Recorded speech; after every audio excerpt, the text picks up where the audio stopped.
I'm old enough to remember when it felt like everyone loved Oz Perkins' Longlegs. Now you can't go 2 sentences of conversation without hearing a variation of "it was good until the 3rd act" or "the movie desperately wants to be the next 7. For me, the ending was nowhere near a deal breaker. With the rare exception of an "it was all a dream" ending, it tends to be the journey which determines how much I enjoy a story and not the destination. And Longlegs undoubtedly served up an elite, chilling journey of detective horror.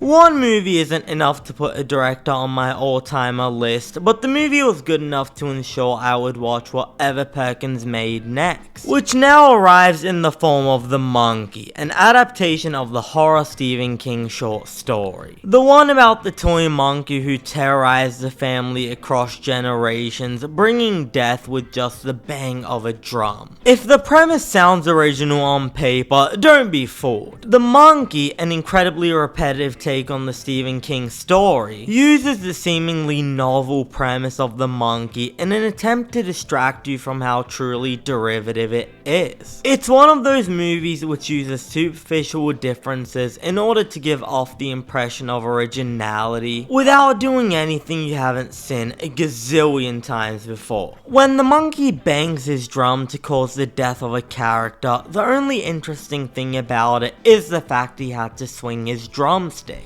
If you swap the monkey out for a toy dinosaur or a haunted Thomas the Tank Engine toy, nothing would inherently change one bit. There's nothing about this movie that requires or leverages the idea of this particular monkey. It is simply the chosen option in order to create an easily repeatable elevator pitch so that you can tell someone, hey, you should watch this movie about a haunted toy monkey. Because describing this movie as it really is, which is yet another slasher horror movie, simply doesn't sound as good. Emma Coates, the story artist of the highly successful movie studio Pixar, once tweeted out the 22 rules of storytelling which they apply at the animation studio. For the most part, these are wonderful rules which can become valuable tools to writers. Fundamental advice like you admire the character more for trying than succeeding, and give your characters opinions. But if there's one rule I've never been able to wrap my head around, it's the one which says that coincidences to get our heroes into trouble are great, while coincidences to get them out of it are cheating. I agree with the second part, but I absolutely reject the first, because it offers permission for a writer to be lazy and unimaginative in their pursuit to create conflict for the heroes. The monkey is a perfect example of this. Whenever the toy monkey plays his drums, there is no limit to his abilities. He is not limited by what he can see or what he can touch, and can essentially create a deadly situation out of a bottle of Tic Tacs in another continent. And surprise surprise, that makes for boring cinema, with the characters essentially going up against an omnipotent character whose power is absolutely limitless. Sure, this creates trouble for the characters, but it feels like cheating nonetheless. Then again, I can't say I feel any sympathy for the thinly veiled, underdeveloped characters in this story, who feel less like real 3-dimensional human beings and more like slight tweaks of pre-existing stereotypes, such as the edgy teenager or the smug bratty brother. The former, who was so bloody annoying, I found myself actively rooting for the monkey to spare us from his unbearable whining. Theo James was brilliant in The White Lotus, but some actors are simply not meant to play timid, introverted characters. Someone like Theo James is at his best playing a stuck-up smug prick,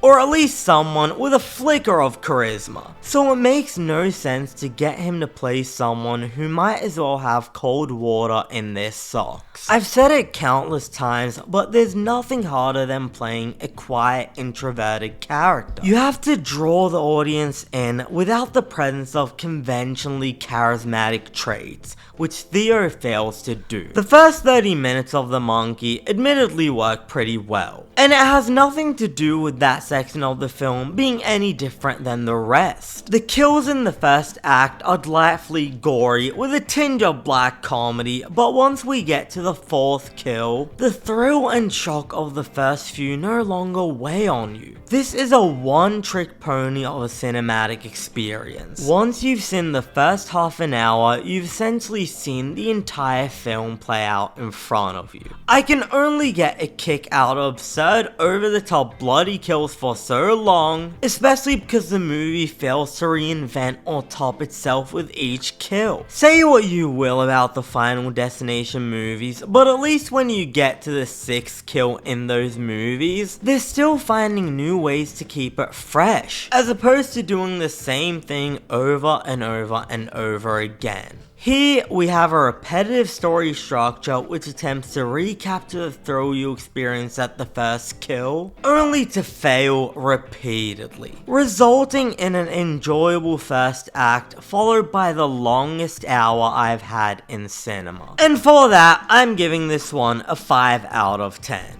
Thanks for watching. If you enjoyed this video, be sure to hit the like button and subscribe to the channel for weekly movie and TV reviews. And if you've had the chance to watch The Monkey, let us know what you thought about it in the comments below. I'm Cinemike, and I'll see you next time.